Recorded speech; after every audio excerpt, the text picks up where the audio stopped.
स्वागत है छत्तीसगढ़ के भावी अध्यापकों का।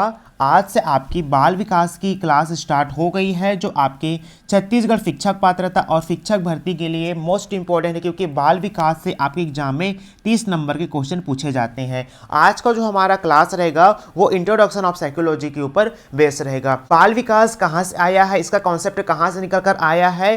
कोई भी अगर हम नया सब्जेक्ट पढ़ रहे हैं तो उसको हमें पता रहना चाहिए कि ये सब्जेक्ट जो है कहाँ से निकल कर आया है। तो चलिए देखते हैं। अरस्तु ने डी एनेमा नामक पुस्तक लिखी थी। उसमें अरस्तु ये बताते हैं जो आपका मनोविज्ञान है वो कहाँ से निकला है, आपका दर्शनशास्त्र से निकला है। अब प्रश्न ये बनता है कि मनोविज्ञान जो है, मनोविज्ञान से पहले किस रूप में पढ़ा जाता था, तो आपका आंसर आ जाएगा दर्शनशास्त्र के रूप में पढ़ा जाता था।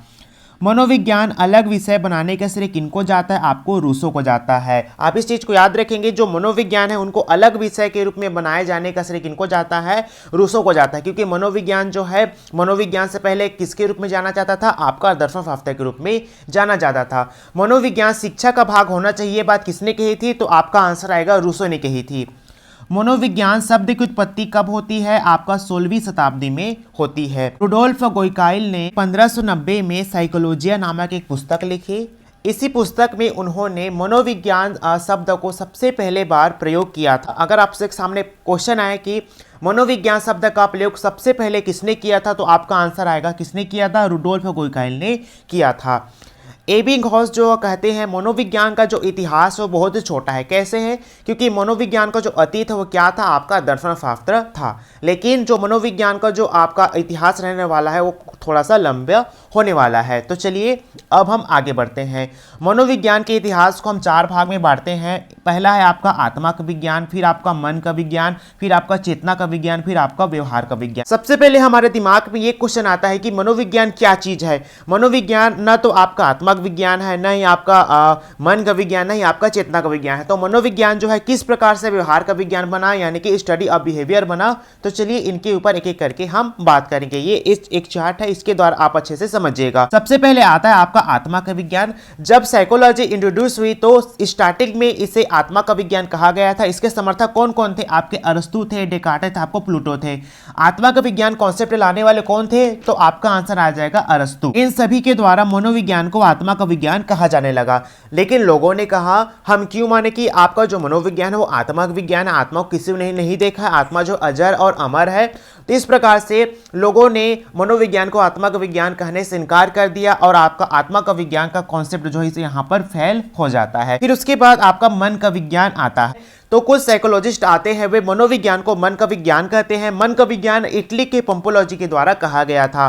फिर लोग कहते हैं हमने आत्मा को नहीं देखा है, ठीक उसी प्रकार से हमने मन को भी नहीं देखा, क्योंकि मन जो है एक जगह स्थिर नहीं रहता, इधर उधर भटकते रहता है। तो हम इसका स्टडी किस प्रकार कैसे कर पाएंगे।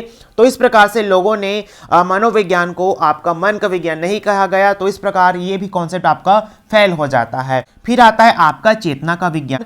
फिर कुछ साइकोलॉजिस्ट आते हैं और कहते हैं कि जो आपका मनोविज्ञान है वो आपका चेतना का विज्ञान है। तो चेतना का विज्ञान कहने वाले कौन कौन से आपके मनोवैज्ञानिक थे, विलियम वुड एवं विलियम जेम्स के द्वारा मनोविज्ञान को आपका चेतना का विज्ञान कहा गया था। लोगों ने कहा जो आपका मनोविज्ञान है वो आपका चेतना का विज्ञान नहीं है, क्योंकि जो आपका चेतना है वो किसी ने नहीं देखा है। क्योंकि हमारा जो ह्यूमन माइंड है वो आपका सबकॉन्शियस, कॉन्शियस और अनकॉन्शियस रहता है। तो इस प्रकार से लोगों ने मनोविज्ञान को चेतना का विज्ञान कहने से इनकार कर दिया। तो इस प्रकार से ये वाला भी कॉन्सेप्ट आपका फेल हो जाता है। फिर आता है आपका व्यवहार का विज्ञान। 19वीं शताब्दी में साइकोलॉजी को स्टडी ऑफ बिहेवियर कहा गया।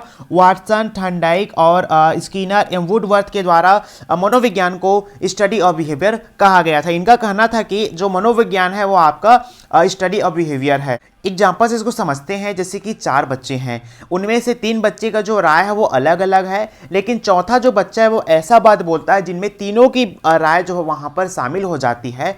तो हम किसकी बातों को ज़्यादा प्राथमिकता देंगे, तो आप बोलेंगे चौथे जो बालक बोला है उसकी बात को हम ज़्यादा प्राथमिकता देंगे। ठीक उसी प्रकार से देखिए आपका जो बिहेवियर यानी कि जो आपका व्यवहार है, इसमें आपका आत्मा भी शामिल है, आपका मन भी शामिल है, आपका चेतना भी शामिल है। तो इस प्रकार से हम वर्तमान में मनोविज्ञान को व्यवहार का विज्ञान मानते हैं। आपको यह बात भी याद रखना है कि आत्मा का विज्ञान किन किन के द्वारा कहा गया था। आत्मा का विज्ञान अरस्तु, डेकार्टे, प्लूटो के द्वारा कहा गया था। मन का विज्ञान आपके पोम्पोनोजी के द्वारा कहा गया। चेतना का विज्ञान आपका विलियम वुड और विलियम जेम्स। ऐसे याद रखेंगे, विलियम विलियम वुड और विलियम जेम्स के द्वारा इनको चेतना का विज्ञान कहा गया था। व्यवहार का विज्ञान आपके वाटसन, थॉर्नडाइक, स्किनर और वुडवर्थ के द्वारा कहा गया था। तो आपको एग्जाम में ऐसा पूछा जा सकता है कि किनके द्वारा क्या कहा गया था, तो आप इस चीज को अच्छे से याद रखेंगे। और आपको एग्जाम इनको अरेंज करने के लिए बोला जाएगा कि सबसे पहले कौन आया था, पहले आत्मा का विज्ञान, फिर आपका मन का विज्ञान, फिर आपका चेतना का विज्ञान, फिर आपका व्यवहार का विज्ञान आया। तो इस प्रकार से अरेंज करने के लिए आगे पीछे दिया रहेगा, तो उसको जमाने के लिए बोला जाएगा। तो आप अच्छे से इस क्रम को याद रखेंगे। विलियम वुड से कई तरह क्वेश्चन पूछे जाते हैं, तो आप उनको अच्छे से ध्यान रखिएगा। आपसे क्वेश्चन पूछा जाएगा कि आधुनिक मनोविज्ञान के जनक किनको कहा जाता है, तो अब आपका आंसर हो जाएगा विलियम वुड को कहा जाता है। और मनोविज्ञान का वास्तविक पिता किनको माना जाता है, तब भी आपका आंसर विलियम वुड ही आएगा।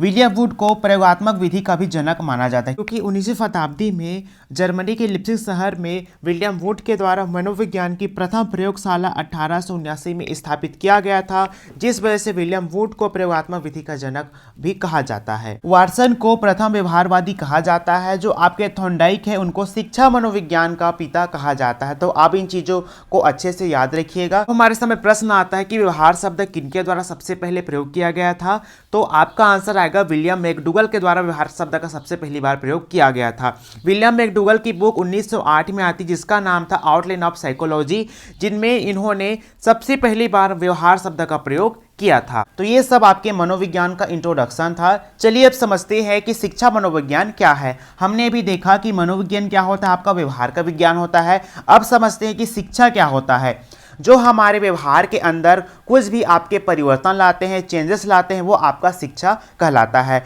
व्यवहार में चेंज हमें किनके लाना है, बच्चों के लाने हैं। जितने भी आपके साइकोलॉजी के चैप्टर है वे सभी बच्चों के विकास को दिखा रहा है। आपको आज की क्लास कैसे लगी हमें कमेंट करके जरूर बताइएगा। आज से आपकी बाल विकास क्लास स्टार्ट हो गई है और ये क्लास जो है आपकी रेगुलर अपलोड होती रहेगी। मिलते हैं नए क्लास में।